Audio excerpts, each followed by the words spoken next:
Peace. It is I, Energy Master Allah, aka the Emma, and this is the 19 Code Lecture Series. Hopefully, if you're watching this one, you've already watched both parts 1 and 2 of the introduction. Otherwise, you might be lost. Or you might just be somebody that likes a little bit of mystery in your day, so you want to just dive into something and then pick it up as you go. I don't know. But if you're here, you're in the right place. All right, so last time on Dragon Ball Z, I left you on a note where I made a comment regarding the word matrix actually coming from a root meaning the womb. So like the womb of a woman. That's what the matrix is. I know you've come to understand it more in terms of a computer simulation thanks to the pop culture popularity of the Matrix movie franchise. And it's not that they don't know what they're talking about. It's just that we have yet to make the connection between what that has to do with the womb that you use in order to get into this world, which much of the Vedic teachings and plenty others actually would say this is a simulation of the ultimate reality. But what does that really mean? And the confusion around what that means has caused a lot of disconnect between the human population. You know what I'm saying? And caused a lot of trouble. We've got wars and stuff brewing in the Middle East and all of this because everybody is in disagreement about who should have what and who is who and all of this. But this is what we're going to do. So, if you didn't know, I'm an artist, and an artist in a number of different ways, including the visual arts. And so one of the practices or exercises that is common when it comes to the visual arts is something called deconstruction.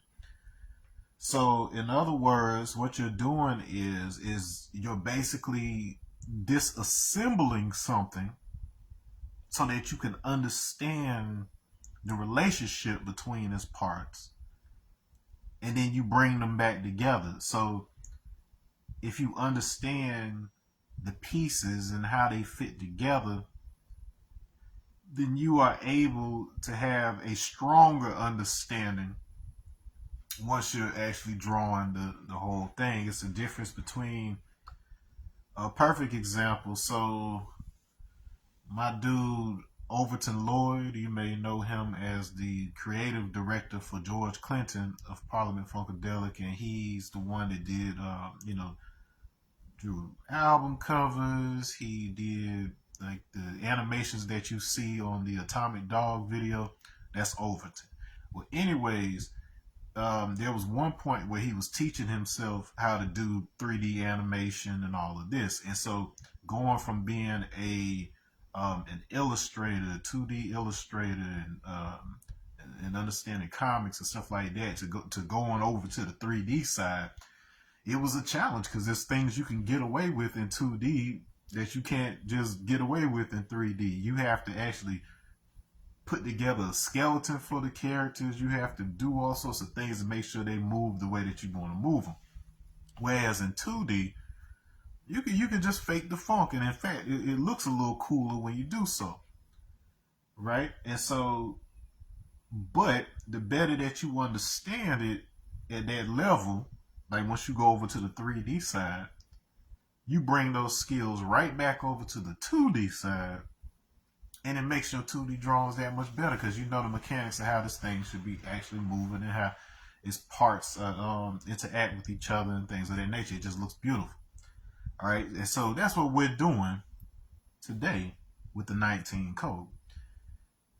The idea is to be able to step away for a moment from the mainstream discourse on the subject of the 19 Code of the Quran so that we can investigate what the heck is it about the number 19 itself that would even be suitable for something like that. So we can step away from any religious connotation. We can step away from any mainstream discourse, as I said, and just deconstruct what is going on with 19. I gave you some clues a little bit in the introduction part. So once again, if you haven't watched those, I highly recommend you do that first. But let's get into it. Okay, so I have several already prepared slides, as I've said, but each board represents another lesson. So we're on lesson 1, board 1, and I have them on the computer in their complete form. But what I think I want to do is I'm just going to use that to be able to glance over it, and I'm going to write stuff out live on the whiteboard. 1, so it's bigger, and then 2, so you can follow along. Okay, do my best with it. Let me see how I want to. So I am going to have to flip the camera. That's going to be a necessity, because otherwise it's going to appear in mirror format. And I think there's actually a way to reverse that, but why bother when I could just flip the whole camera around? All right, so let's do that. Okay, we got this guy here. All right, so let's talk about the number 19. Okay, so there's something that I noticed just in my geometric journeys, among other things. But there is a very strange relationship between the numbers 4, 7, and 8. Now, if you grew up with and around me in Macon, you already know there's something up with the number 478, because that was our area code. But above and beyond that, just mathematically, and you'll see what I mean, especially when you get to talking about interdimensional stuff, because yes, we are going there at some point. For whatever reason, these numbers have a relationship that causes them to behave in a unique way. And I'll show you exactly what I mean. So if you've grabbed your copy of the Leopard in the Mirror, Canticle of the Mutant Guardian on Amazon, like good boys and girls, then you already know to some extent how integral the concept of Pascal's triangle, aka Meru Prostara, is to the coding of all of our reality. This what I'm about to do here is give you the equivalent of that green screen of scrolling numbers and characters that you see on the Matrix movies. And by the time I'm done, you should be able to start seeing the shapes of people and agents and cars and all that in the numbers. And then if you're able to do that, then you can decode this matrix and then understand how it is a womb for how you come into and out of reality. That in and of itself will be an important conversation, because when they start releasing the information in 2027 about how there's certain other things out here, it might help a little bit for you to understand how that could be possible, why you may not have personally experienced that beforehand. Where were y'all hiding? Where was y'all when these white people were doing us crazy in the country? Like, you may have a lot of questions, and the point of this is to kind of prep you for all of that. Okay, so 4, 7, and 8. Pascal's triangle. All right, so let's look at the first 4 lines of it. So the first 4 lines of Pascal's triangle, it starts with line 0. So that's going to be lines 0 through 3 as the first 4 lines. Pascal's triangle, if you're not familiar, is basically this function. There's an equation that does this, but then for our purposes, I'll just write it out. But basically, you start with a 1. That 1 splits into 2, just like The story of God making Adam and Eve. For each line, we take the line before it, and this is going to give us, so in this case, we're going to take these two, add them together. That's going to give us the number that's between them, which is 2. So 1 plus 1 equals 2. And then we just bring our ones down. The ones are just, they form like the sides of the pyramid. They're the building blocks. And then we do the same thing here. So we're going to add this 1 and 2, which is going to give us a 3 here. Add this 2 and this 1, going to give us another 3. And then we bring our ones down. Okay. And we only want to look at these 4 because we are looking at this relationship between the numbers 4, 7, and 8. So why do we care about 4, 7, and 8? Because 4 plus 7 plus 8 equals 19. So this particular combination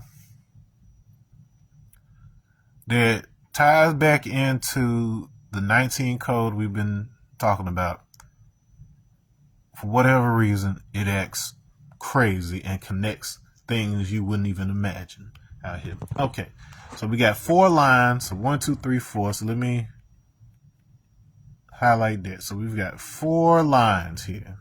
So we got our 4. Okay, let's see what 7 and 8 come in. Now, these first couple lines, if I draw a line through here, the sum of everything above the line, 1 plus 1 plus 1 plus 1 plus 2 plus 1 equals 7. So we got our 7 covered. If we look at everything below the line, 1 plus 3 plus 3 plus 1 equals 8. We got our 8 covered. All right, together the two of these, they make 15. 15 plus 4 equals 19. So we all covered. So for whatever reason, this thing about the 4, 7, and the 8 are happening with just the first 4 lines of Meru Prostara. Prostara, same root as prostrate. So you hear about people talking about bowing before deities and all this good stuff. But what it really means is to spread oneself out, and the spreading of grass or placing it in a like a pyramid-like pile, using sacred grass as a sort of altar or place for sacrifice. So just understanding those concepts right there will shift your thinking about prostration from bowing down to something to understanding this concept of spreading things out, building a pyramid. So that's the first thing that you gotta deconstruct, reconstruct in your mind to understand anything about what's really being talked about in scripture and why this 19 code is relevant. Okay, so above this, interesting thing about these numbers that are creating 7, and if you've got knowledge of self, you know the significance of the number 7 as it relates to Allah God. Okay, and then 8 is build or destroy.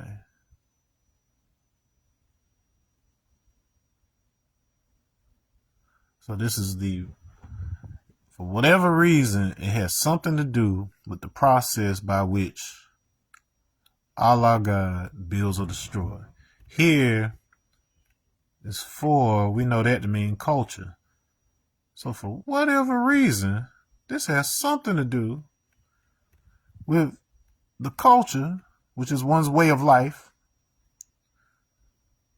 And the culture of freedom is I, self, Lord, and Master. It's I, God, I, self, Lord, and Master. So there's a relationship between the 4 and the 7. Well, this further defines what their relationship is. Build or destroy. These are your 2 choices. You either add on to life or you take away from life. We got a way of life. Whose way of life? And that which adds or takes away from it. So we've got this process of coming in and out of life. What you're looking at is the process by which we manifest at will. I ain't talking about you just blanking in and out of existence. We're talking about the process of birth and death. We're talking about choosing when you come back in here. And technically you have the power to choose when you leave too. If you go and jump off of something high or do something else that causes all of your vitality to spill out. Yes, you have that power. And you have the power to not exercise that. So that's self-control. Okay. But for whatever reason, all these things are dealing with it. Now let's look up here. So above here, we got 1, 1, 1, 1, 2, 1. Now, alphanumerically, which means converting numbers into letters, this spells two things. All right. So we can either use our ones. We can go 1, 1, 1, 1, 2, 1, which corresponds in our alphabet to K, A, B, A. So that is already that Kaaba that you see in Mecca.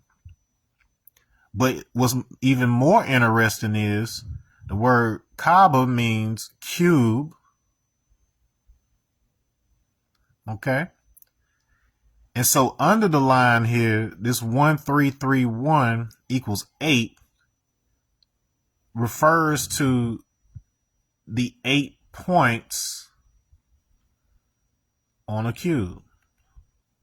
Each one of these lines, because it's going through binary programming, and I'll show you how that works in just a moment. But each one of these describes a different geometry. So 1 point, you're talking about just a point. 2 points, you're talking about a line. So we got 0 dimensional is 1 point. 1 dimensional is 2 points connected by a line.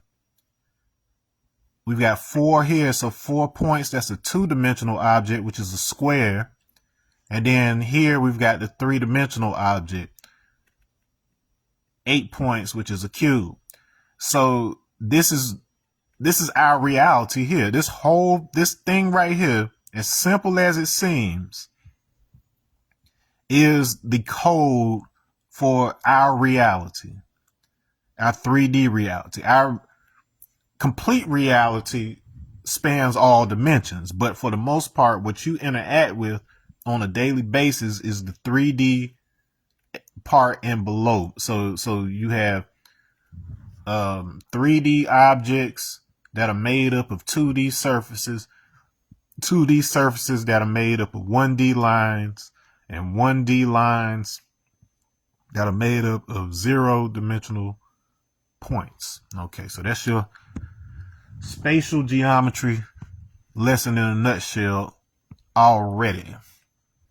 All right, so we've got this thing literally spelling out the Arabic word for cube above the line that is associated with cube. Now here's the other thing that you can make from this line right here. So we could take it as 1, 1, 1, 1, 2, 1, which spells in our alphabet, it spells a Kaaba, which is a Yoruba word meaning ladder or staircase.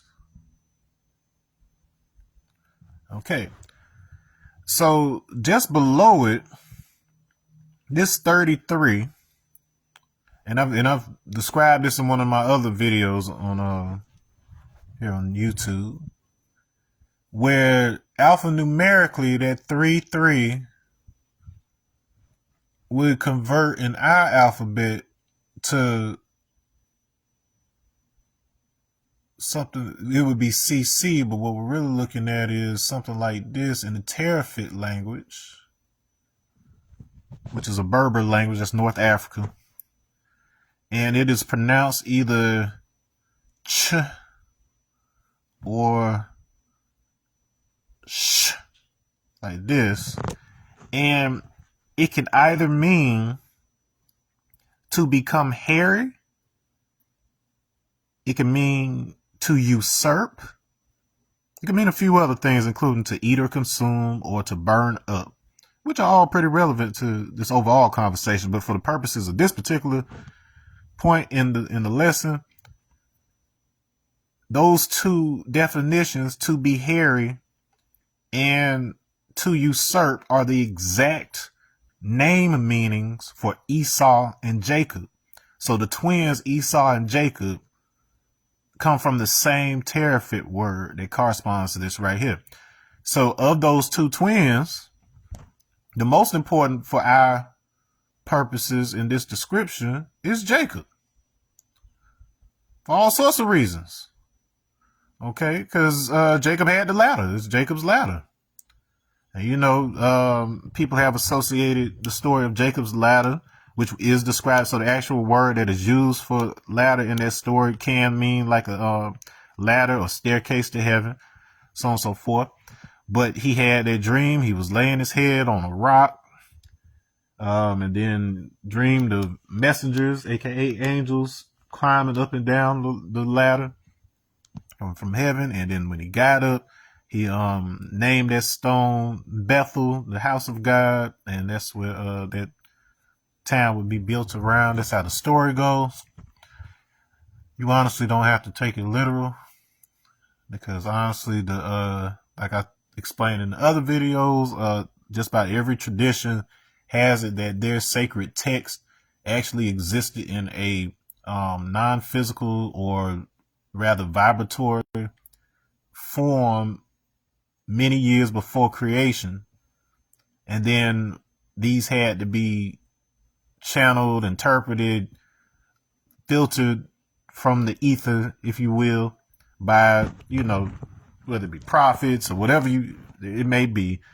This information already existed. And so they interpreted it best they can and wrote it down. And so if you're a people that have heard these same stories over and over and over and over because of oral tradition, there's a good chance that somewhere down the line, you're going to start actually acting these out in real life. That's exactly, like, we're literally living in a real life, like Marvel supervillain scenario in the world right now. And we're just waiting to find out where the superheroes at, because we've had plenty of villains out here.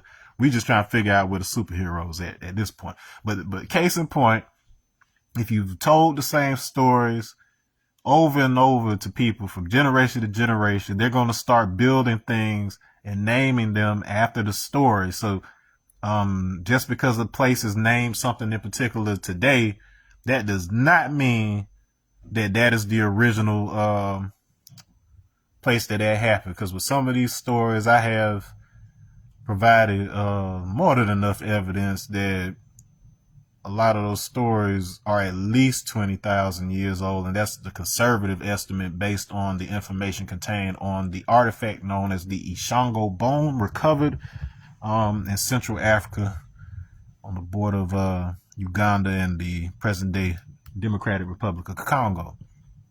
Okay.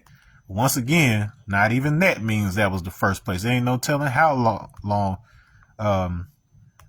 these same exact cycles have been happening over and over, such that just like you had a bazillion Neos revealed by the architect on one of the latter movies in the film franchise of The Matrix. Spoiler alert, it's been around like over 20 years at this point, so if you ain't seen it, whoop-de-doo. Now, but he finds out that there were several before him. He's supposed to be the one. And come to find out that there were plenty others before you got to that particular iteration of the one and stuff. So be prepared for that to come out next year as well. All right, so let's get back to it. So we've got these two lines communicating both the Kaaba in Islam.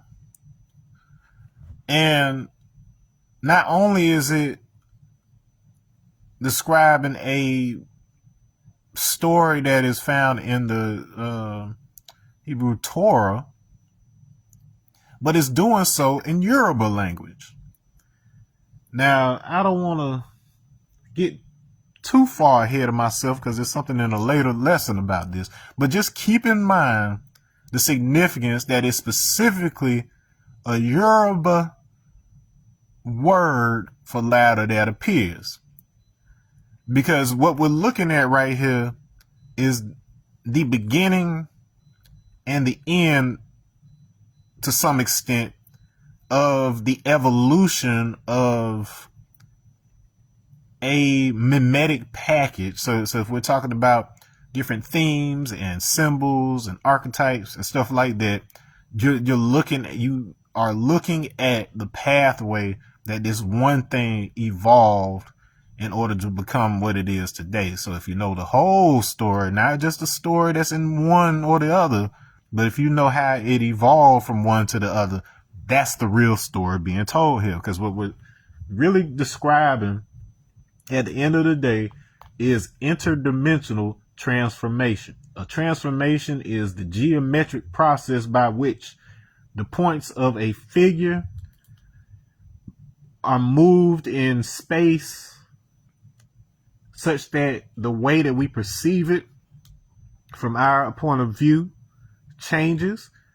For a regular just moving or rotation or scale and just different things like that, it doesn't change the object's overall shape too much, and it just looks like it's gotten farther away or closer, or it's just turned and showing you another face.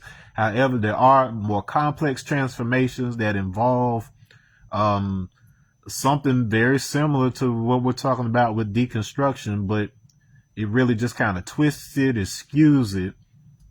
But if you know the exact steps by which that thing got twisted and skewed, then you can reverse that transformation in some cases, or at the very least, you can figure out the equation that is informing that transformation. And this is important to understand in how the universe is assembled in the first place, because it is much easier to plant a seed with the codes embedded in it and allow that to grow into a tree that then sprouts more seeds and then it eventually grows into a forest. It's easier to do it that way than it is to try to carry a bunch of trees from one location to another and or have to try to make a tree from scratch and then make that thing make seeds that can reproduce. So it just doesn't make sense. You make a seed, the seed has the codes for how to make a tree and make the fruit and more seeds inside the seed. That is holographic in nature. Holographic means that each part contains the information of all the parts. And as far as what you understand about DNA, this goes back to this latter thing. Your DNA contains the entire codes for how the materials of your body assemble what you end up being and looking like. Okay? So the code for what you look like already exists in a coded form, and it just has to be applied to the materials. All right, so that's the first major thing that you got to get under your belt. Okay, so now let's talk about, make some room. I know I'm only using half the board, talking about I need to make some room, but then I don't need duplicate stuff up here, because I'm just going to magnify that portion of triangle a little bit so we can talk about the binary programming that's in it that I just talked about. Okay, make sure that's clear. Okay, so like I said, so one, boom, boom, boom, boom, boom, boom, boom. So Jacob, what you doing with your ladder? What you doing with the DNA? Because you know, NOI 5% Nation. You know all about Jacob / Jacob and how that story goes and the things that involve with that. But then once again, this is a deconstruction even of that story to see what are the codes that are connecting all of these stories, so you can see that everybody was basically saying the same stuff. All right, so this was 1. So the total of this line is 1. 1 plus 1 equals 2. 1 plus 2 plus 1 equals 4. 1 plus 3 plus 3 plus 1 equals 8. So you see that it's doubling each time. That's how binary works. So you could say, you could also write this as 2 raised to the 0. So that's how you know we're doing a binomial expansion here, because it's always dealing with 2. 2 itself is 2 raised to the 1. So if you don't know, if you failed out of math class, whenever you raise a number to the 0 power, it's going to be 1. Whenever you raise a number to the first power, it's always going to be a self. All right, so in this case, we got 2 squared, so we're raising it by 2. So that's doubling that. And in this case, 2 to the third is 8. And as you can see, each one of these exponents here matches the dimension that we're talking about. So before I told you this was 0 dimension, a point. I told you this was 1 dimensional, which is a line connecting 2 points. I told you this was a square, which is 2 dimensional, to create a plane there. And then I told you this right here was 8 points. So I'm going to do one of these guys. Burn, burn, burn, burn, burn, burn. Then we connect the dots like you did in school. Boop, boop, boop, boop. 3D. All right, so we've got, this thing is unfolding or spreading out, like I said before, prostrate, all of that. Not prostate. I ain't talking about the thing that help you get an erection. I'm talking about prostrate, to spread out. But I guess you could semantically connect those two things. That's the wonder and magic of linguistics. Okay, so anyways, so we've got codes here building toward how things unfold from a tiny little speck. And then, like I said in the last video, this is essentially what you do. You basically expand from a point-like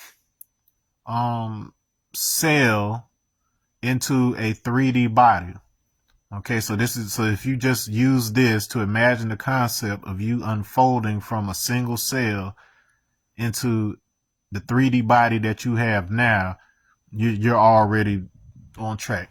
Okay, so now let's convert this into actual 8-bit binary code. So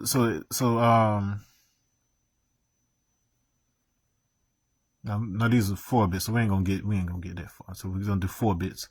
All right, so what we do, so you have 4 slots, and they're either going to be a 0 or a 1. So if I want the number 1, so each slot, these are actually the exact values of each slot. So the first slot of this 4-digit code, first slot is going to represent the number 1. Second is going to represent the number 2. Third is going to represent the number 4. Fourth is going to represent the number 8. So I am able, with 4 bits, to be able to make every single number between 0 and 15 for a total of 16 numbers. Keep that in mind. Remember, I just mentioned the Yoruba thing. It's going to be relevant here too. So for the number 1, that code would be 1, 0, 0, 0. For 2, that's going to be 0, 1, 0, 0. For 4, 0, 0, 1, 0. For 8, 0, 0, 0, 1. So you get like a little diagonal thing going on here. Okay. You got that. It's like a 1. Like if this was a space made out of zeros. It's like our one is walking from one side of the line to the other. Okay. So this is us. You can imagine this as a dot expanding out into that line, into a square, into a cube, folding back up into square, folding back into the line point. So were you able to envision that transformation in your head? If so, you're doing pretty good. Because after I'm done with this lecture series, I think I'm gonna start teaching y'all about how to have out of body experiences. But if you can visualize and control your thoughts and be able to manage and organize them in the way that I'm showing you now, that's gonna immensely increase not just what you're able to do, because you can literally do anything, but when you can do anything, sometimes you have no idea what to do when you're on the other side. But that's a conversation for another time. First, we got to deconstruct this 19 and then show you what's going on here. So we got these binary codes. Now, in Yoruba culture, you have what is called Ifa. The Igbo equivalent is Afa. The Dogon equivalent is Eva. The Fawn version is Fa. So you just keep getting the same phoneme. Now, of these, just based on my observation, if you want to see the raw form that was likely what we had in the beginning of all this, it's likely going to be the Alpha, the original Alpha language. However, and so basically just like what I was describing just a minute ago, where you've got the story, it evolves over time, but the version delivered initially, maybe at the dawn of man, if not sooner, it's probably something like this. But things happen, and Ifa emerged such that it's the updated form, if you will. Like there were structures applied to the code such that I could make the assertion that, I don't even know if y'all can hear me. I got this thing sitting basically like one of my daughter's shoes to hold the camera up, so I don't know if it's muffling what I'm saying. I guess I'll find out once I listen to the playback, won't I? But anyways, so I can make the argument that this would be the feminine form that we got directly from the mother in its Krishna slightly raw form, and then this would be like the masculine, the adjustment, the coordination of it, such that it could be translated into technologies and things. So you would likely be using something to this degree in order to act in the physical world, instead of consulting with the spiritual world here. Now, that said, I'm going to be referring to the Alpha, the Igbo related terms. One, because I'm more familiar with them, and then two, like I said, this right here has more to do with trying to control nature, whereas this is more about understanding it, connecting it, reading it to some degree. Like it'll make more sense as we go. But let's look at it. This is what you have when you come in as babies. This is what you use when you're more responsible, and if you can control whether you're not going to be destroying people's countries and stuff. So baby steps, pro steps. All right. So anyway, and then so if you want to get into why that Yakka thing was so important, that's what happens when you use this stuff to make people who turn around and conquer your people versus using it to know what your destiny is. This is what you use in order to learn what you're supposed to be doing here.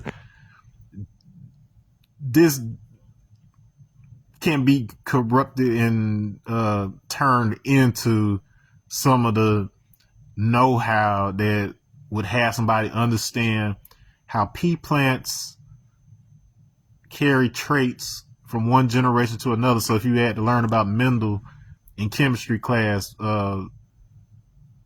with his pea plant experiment, where he would mix the yellowish ones with the green ones and see what comes out, and so on and so forth. That same exact science is what we're describing here. So as you can see, not even the 120 lessons of NOI is separate from this same thing that's pointing back to all the others. So everybody, it comes from the same source of knowledge at the end of the day. You just got to know how to read the code. Now, for each of these guys here, they have a name in alpha divination. So this first one, and so when these appear, they're not appearing as numbers. They're each of these uses some kind of like some way to cast it, whether it be cola nuts or whether it be cowrie shells on a string or whatever else. But the codes are pretty much appear like this. So this first one, I would call that on, off, off, off. So that would look like a white circle with 3 black circles. So our ones are white and our circles are black or whatever. And then you would have a line coming through that, like that or whatever. So that's basically what those would look like. Okay, and so for that first guy, that is something called Obala. And then Obala means to become visible. So 1, we got to come into visibility. And then as we go through this, you'll see how ridiculously intuitive this is and how it basically set the foundation for everything that would end up becoming our computers and everything else. So your disconnect from African culture over here in the States prevented you from being bigger than Silicon Valley. We could have had Wakanda style technology by now if we understood what we had. Had a bill. You thought them Haitians were just doing some voodoo mess or whatever else. That's what you thought was happening. Maybe something. That's all. Maybe something. That's all. That's something, because they were disconnected just as well, but they kept a lot of the a lot of that science. But like I said before, they come from largely Yoruba descent, so chances are they only knew, for the most part, how to use it for arming it. So you can arm this for the purposes of overcoming your captors, and that's what they say contributed to their success in the Haitian Revolution. And Black Christians here in the States love to try to cite that as the reason they suffer down there, but I'm pretty sure it has more to do with what this dude created than with anything that they created, because I don't care how much voodoo you do. Voodoo ain't did as much to us as the mother folk done did. So take that with a grain of salt. All right, so here we've got, so the second one, so this is the value of 2. Remember that's the second slot. This is Aka. Okay, and then Aka, as far as this goes, for the most part, it means your path, your journey, like the progress that you're making on your spiritual path.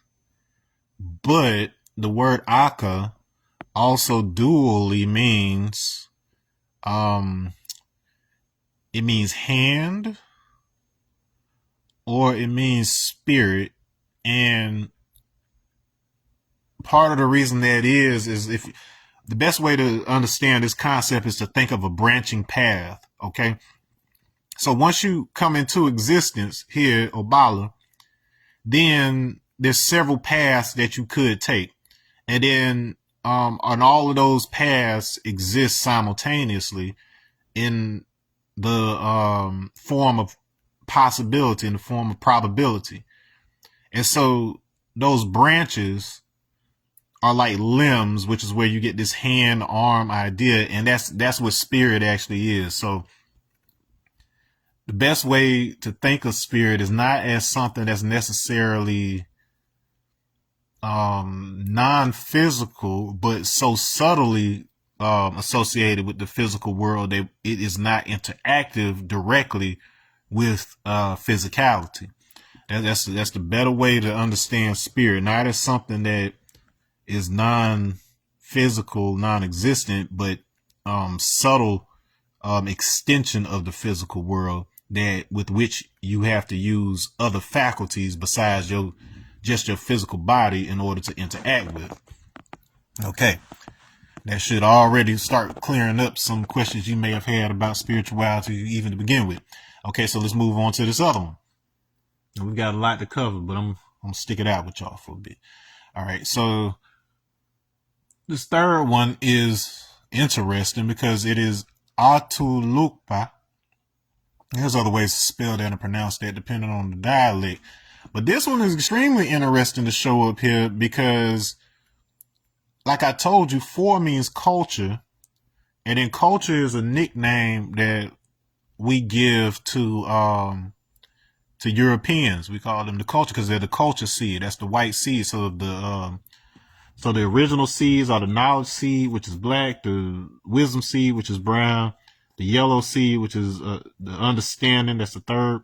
And then after that, after you do your Mendel pea plant experiments or whatever, breeding for particular traits and things, eventually you get a mutation that triggers those that are associated with the characteristic selective albinism that is associated with what we call white people. But so that nickname culture, and so that's exactly what Atalukpa means. So it's used to refer to Europeans, but that is more correctly a foreign influence, which you could make the leap to say alien, but I don't want you getting all tinfoil hat on me. At least before I've had a chance to give you proper tools, get you situated right first. Okay. Okie dokie. You know, I think I'm gonna kill the shoe. I like that I can sit it there for comfort, but let me hold this just in case. So if you ain't heard anything else I've said up until this point, maybe you're better off now. All right. So anyways, a foreign influence. So that means because you are essentially God, there is nothing technically outside of you. All of this experience is happening within you. But the concept of foreign influence ties back to this concept of the branching paths, such that as the paths distance themselves from each other enough, it becomes harder to tell that other thing is still you. So essentially, what a white person is with respect to what a black person is the furthest distance that our original DNA can spread out prostara to where they'll still be Homo sapien, they'll still be human in that sense, but they can't produce anything after that. As a black person, your descendants can turn into what we associate with a Asian person. They can turn into what we associate with the a Hindu person, a brown, yellow, whatever else, it can eventually become what we associate with a European version, but you can't do the reverse. Once you get here and your whole population is this, they are stuck. And that plays into some stuff we're going to talk about later. But the purpose for doing this, for having the two extremes, is because you have to understand that this is within you, in your nature.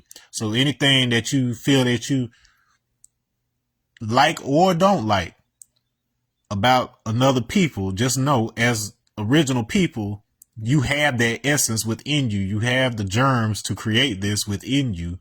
And if those qualities that you don't like about your nature are not properly managed mentally by you, then you too become all of those things that you don't like about them. It doesn't have to be associated solely with the color of somebody's skin. Those attributes that you associate with them, whether it be as colonizers or whatever it is, that is in you too and can manifest unless you actively are aware of your God nature and how to manage it. Boom, boom. Vice versa, we also have the means. Now, you can't be original of flesh, but you can resurrect the mind. So this is an important concept, considering that this is resurrection weekend. Got Easter tomorrow, and then I know most of you understand the story one way, but then it's a lot deeper than, you know, how you get it in Sunday school. But the most important type of resurrection, because you haven't personally witnessed a dead body rise, and then in fact you should not be interpreting most of that stuff through a physical lens, because it's superficial compared to what they're really trying to give you or whatever. But in terms of resurrecting the mentally dead, yes, any and everybody, we all have neuromelanin, so we all have the possibility of at least being godly of mind, even if we don't necessarily all have the physical hardware that reflects that. That's part of the reason why Yaku did what he did in the first place, because some tellers of the story say that we became arrogant. Because our connection with the universe was so given and so natural, we didn't even always understand how it worked or care how it worked. We just knew it worked. And then you still have people that do that. Like, it's people that can rap right now. They can't tell you what iambic pentameter or sentence structure, verb form. It's cats that don't understand none of that stuff. They can spit their behinds off simply because they just know how to do it. And so the difference is, once you actually understand how you're doing what you're doing, you can not only advance and accelerate it, but you can also teach it. And that is the sole main purpose for this, for us to recognize that there's certain things in our nature that when they're not curbed or whatever, they can manifest into their own entities. And then two, once that happens, we have to understand ourselves enough in order to be able to teach those who are willing how to act in the same way that we do when we have knowledge of self and when we carry ourselves properly. It's not a given. It's something that you have to work at and activate.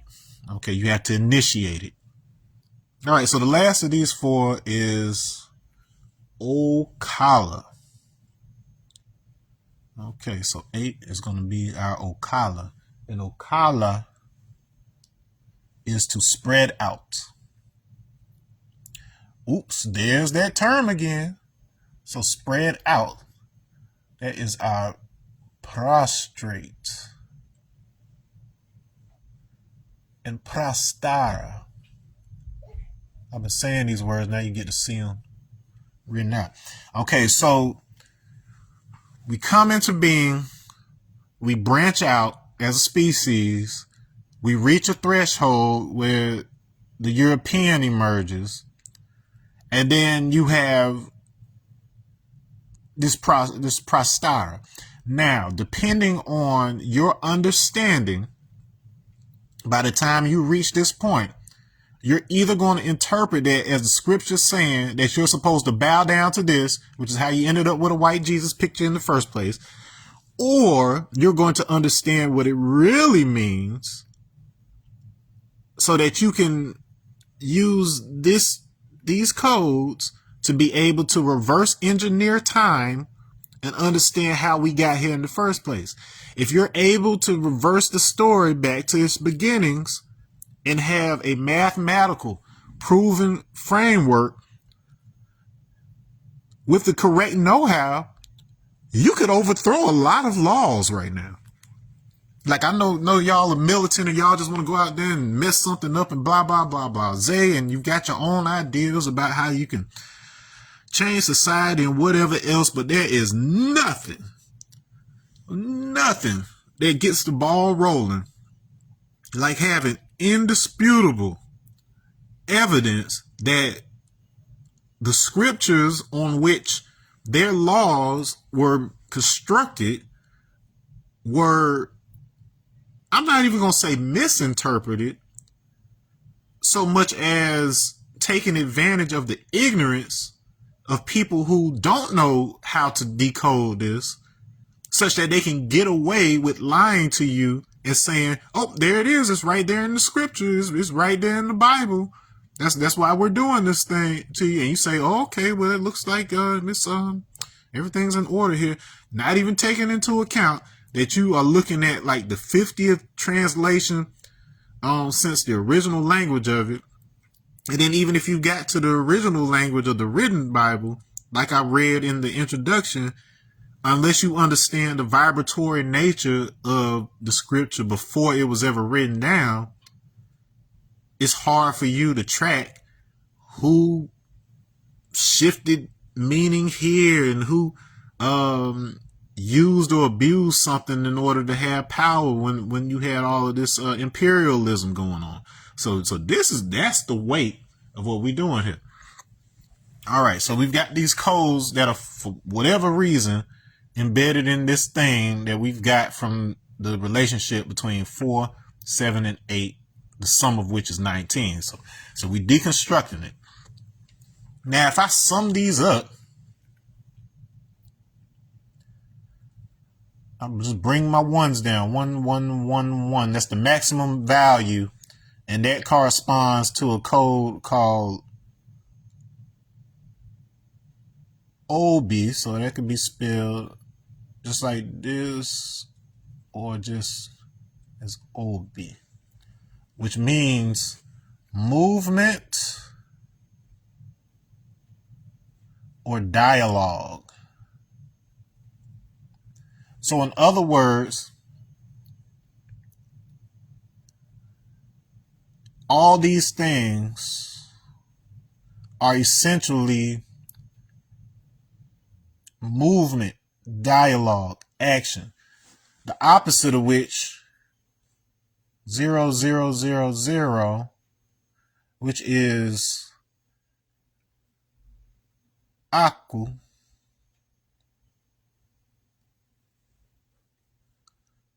which is stillness, patience, potential. So in other words, this is our framework for kinetic energy. This is our framework for potential energy. This is our framework for the feminine / Eke. And you'll learn about that one day, what that means. And then the masculine, which is either chi or chuku. Chuku is the supreme, and just another word for the supreme. And then chi is the masculine aspect. So you have a personal chi, and then you've got the supreme chi, which is chuku. Okay. So this little sequence right here pretty much explains the basis of everything in your reality in 3D. It is a conversation. So speaking, conversation ain't just something you do. That vibration, those sounds, the shapes of those sounds and everything else before they are manifested into physical space, they already exist as relationships, which are represented in this form of on and off that we've come to understand as binary code in computers. So it's not to say that the universe is inside some computerized simulation. What it is to say is that computerized simulations are based on how the universe actually works, which is why they're able to do so many things. The closer you are to the way that the universe actually works, the more things that you're able to do, the more information you're able to process. And so this is why our building of computers and technology and AI and all of that is ultimately just the exact same thing that was supposed to happen when Jacob did what he did for this to happen. Just so that we understand enough of our inner nature to where we don't need an external form in order to, do what it is that we had to do or whatever. Because there's certain things like, horrible things happen for us to get to this point and who we are and what we are here in America. But who we are is something that needed to happen. And unfortunately, that was the most expedient and efficient way to make that happen, because it would have took us forever to, like, we had everything that we wanted. Like, wherever we were at, we had everything that we wanted. And we weren't interested in dealing with nobody else and whatever else. And so we would not have gotten what we needed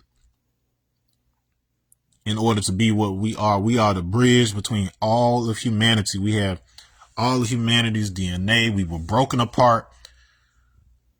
As people spread out, we got put back together. So we have all the codes inside of us.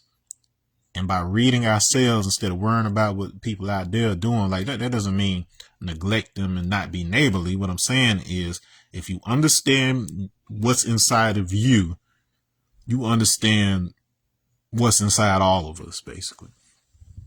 Okay, so you got that. So you see the connection between these simple 4 lines, 7 numbers up here, 8 down here for a total of 15. OB is 15.